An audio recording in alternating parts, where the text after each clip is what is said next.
Gained in Translation by Mockingbird.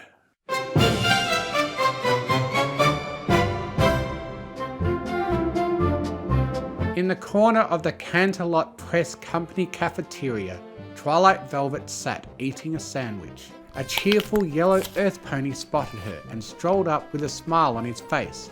"Good news, Velvet." Velvet eyed him suspiciously. "Manhattan Hat? I remember the last time you told me good news." "But this time I really mean it. We won the Equestrian translation and publication rights for a literary classic of the human world, and this classic is in English. The human's English language is almost exactly the same as Equestrian, so you should be able to translate it in about half an hour, 40 minutes, tops."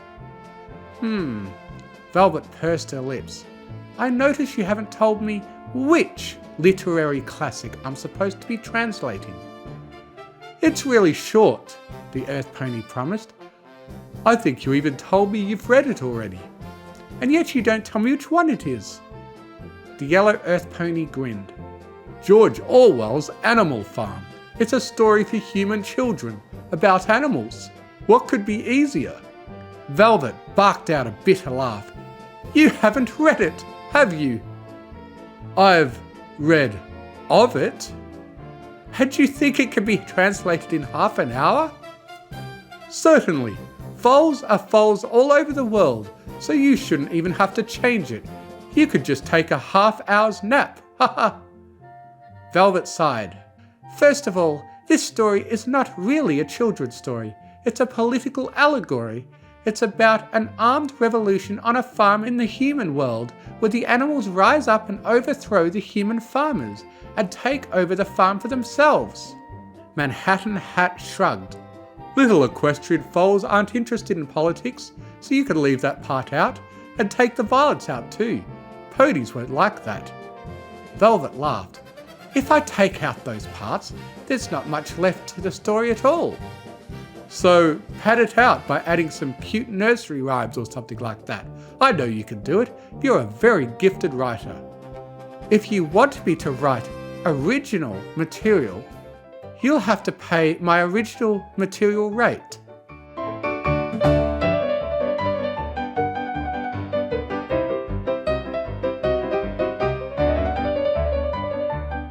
An hour later, several ponies stood around the same table, referring to multiple copies of the original English language Animal Farm.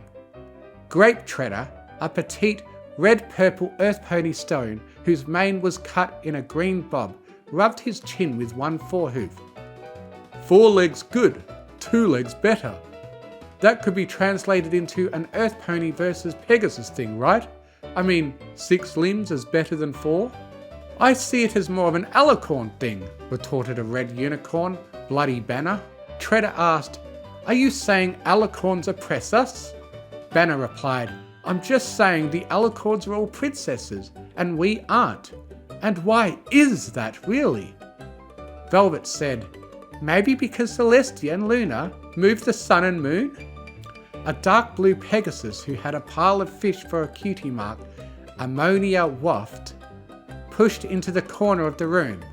Guys, what if it was a fish farm?" "What?"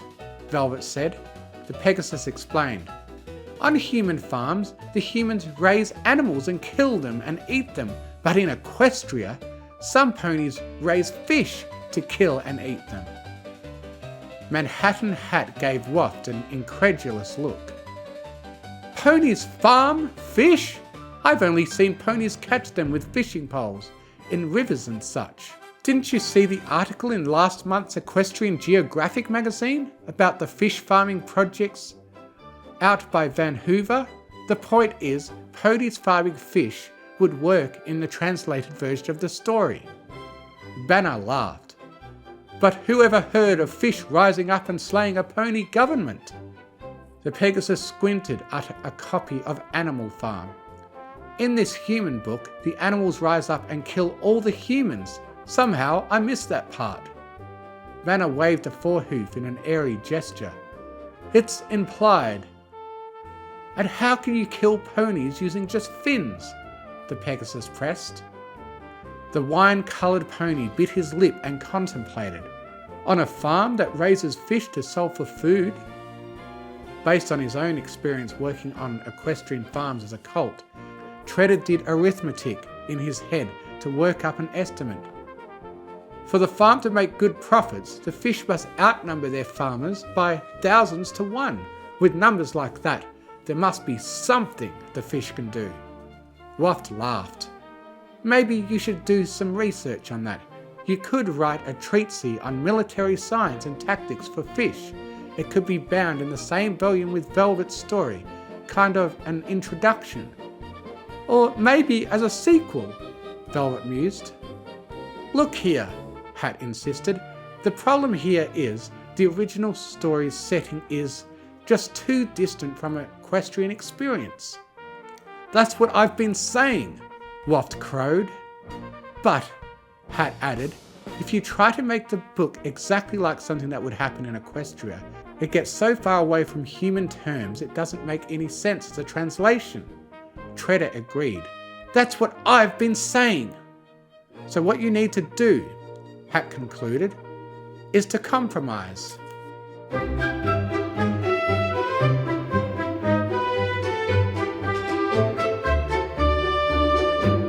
Good news! Holding an oblong object wrapped in thick brown paper, a barrel-chested, bearded man ran towards his friend Eric Blair.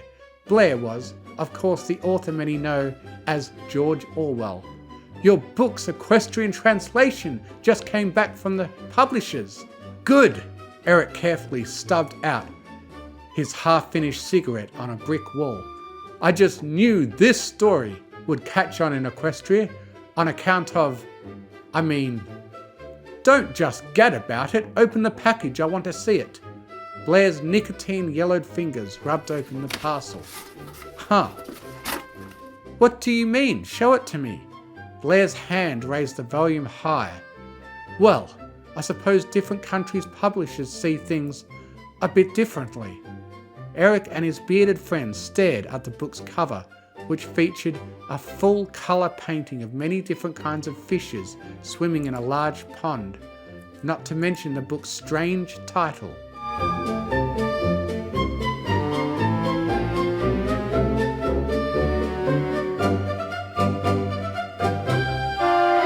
How to Drown Man.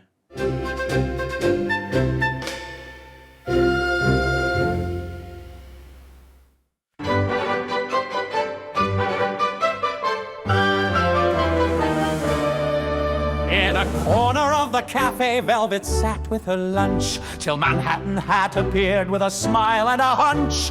We got a book, he said with cheer, a classic human yarn. Velvet sipped and rolled her eyes. Don't say it's Animal Farm. Translate it quick, he chirped with glee. English and equestrian, basically the same, you see. But Velvet scoffed and shook her head. It's not for foals, it's revolution instead. 4 legs good, 2 legs bad. But what if you're a Pegasus lad? What if you're a fish or an alicorn queen? This story's a mess for the pony scene.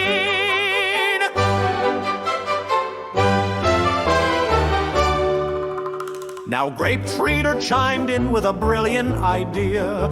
Make it Earth ponies versus wings and horns, oh dear. But Banner frowned, that's dangerous talk. We're all just trying not to start a political walk. Then Ammonia Waft said, make it a fish farm tale. Fish farming ponies, that's beyond the pale.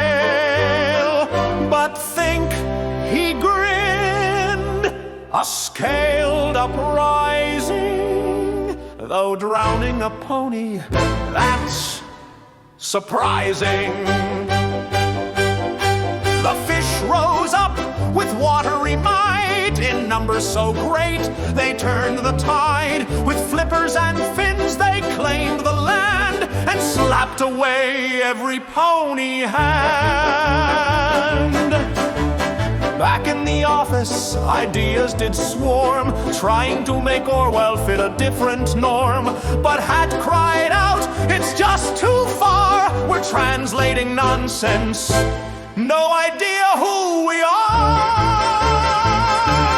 Four legs good, two fins weird, a revolution officially engineered. What's Orwell think? Would he understand why ponies renamed his book How to Drown Man?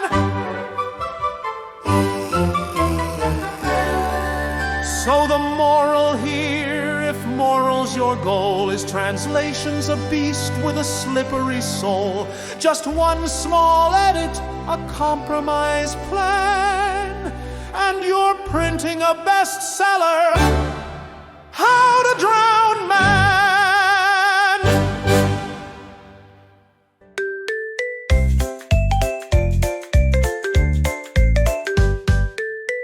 It's the Mystery Pony Fiction channel. Also available as a podcast on Spotify.